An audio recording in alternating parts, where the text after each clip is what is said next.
Réagir, réagir. Et comment occupez-vous votre journée depuis le confinement? J'aurais commencé en disant attention, moi je suis une hyper active. Je déploie encore plus cette faculté-là, quoi. J'ai toujours été comme ça. Donc je bricole, je danse, je chante, je jardine, je cuisine, je m'amuse à couper ma pelouse avec mes ciseaux assise par terre avec soit un thé, enfin une petite boisson et ça me calme énormément. Je médite, je sais pas si je l'ai déjà dit, donc un petit peu plus maintenant parce que je trouve que ça fait du bien et je pense beaucoup à ceux qui n'ont pas cette chance que j'ai d'être donc quelqu'un d'actif, de créatif, qui a une maison, un bout de jardin.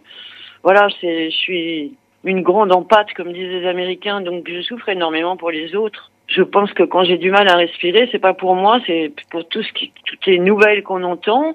Moi, je suis aussi mère de famille, hein, j'ai 2 enfants, donc j'en ai un qui est à Paris et une qui est bloquée en Inde. C'est pas toujours très très rassurant ce qu'on entend aussi, et même les conseils que je peux lui donner, parce que je pense que j'ai lu un article disant que l'Inde c'était une bombe à retardement, les structures sanitaires sont pas celles de la France, et voilà. Et donc une autre activité qui doit être la moitié c'est celle de pratiquement tous les gens, on est gavé d'infos, mais on a aussi du mal à s'en détacher. Donc ça, je fais des gros efforts pour passer 1 heure ou 2 sans trop écouter. Mais je réfléchis énormément et j'ai un de mes sujets, si je peux me permettre, c'est les masques. Depuis 3 semaines, je suis là sur la piste d'infos en considérant que on devrait avoir bien plus de masques. Et au jour d'aujourd'hui, on peut dire que c'est la guerre des masques. Alors, qu'est-ce qui est le plus dur à vivre dans ce confinement pour vous, même si vous êtes, comme vous le dites, assez active pour éviter de tomber dans la détresse morale, ou en tous les cas dans l'ennui? Qu'est-ce qui est le plus dur à vivre dans ce confinement quand même? Alors, je parlais justement des gens qui étaient dans l'incapacité de vivre seuls ou de même, j'imagine, des familles qui ne sont pas habituées à passer autant d'heures, des gens qui travaillent et qui sont pas habitués à ce type de choses, parce que lorsqu'on est au chômage, on se rend bien compte qu'on tourne en gamberge, comme disent certaines personnes. Donc je pense que c'est garder son rythme personnel, trouver une espèce de petite vie intérieure au travers de tout ça. C'est ce qui doit être le plus dur pour chacun, y compris pour les parents qui sont avec des enfants.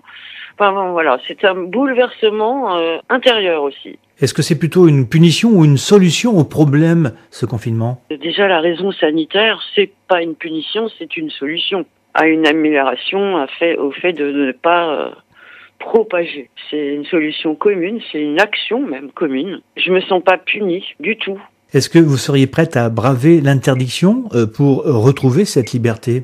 Une interdiction de confinement? Oui. Là où j'habite à la Corde, j'ai vu toutes les maisons s'ouvrir, j'ai vu mes voisins arriver de Paris, repartir d'ailleurs hier, on sait pas. Donc j'ai vu une maman avec des enfants et des seaux et des pelles tout à l'heure dans la rue. Donc non, franchement, je suis quelqu'un qui adore la liberté, plus que beaucoup, je pense.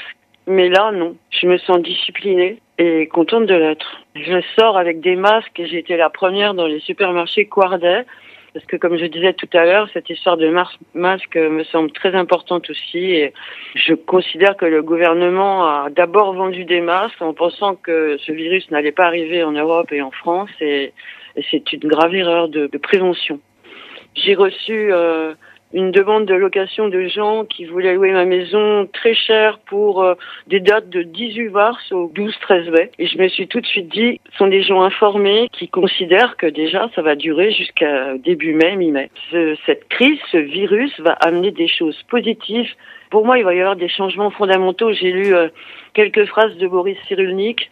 Et ça aussi c'est très bien parce que il explique qu'au Moyen-Âge, lorsqu'il y avait la peste, les gens fuyaient n'importe comment et il n'y avait pas de confinement, et que c'est à ce moment-là que ceux qui restaient quand même un peu chez eux ont commencé à s'occuper, à créer et à créer l'art, on va dire, parce que l'art c'était lié aux religieux dans les églises. Les gens ont commencé à créer dans des moments terribles comme ça, de peste, de choléra, je ne sais pas. De toute façon, puisqu'on a fait des énormes erreurs, on va trouver certaines solutions à nos erreurs. Donc la face du monde risque de changer. Oui. Réagir, agir.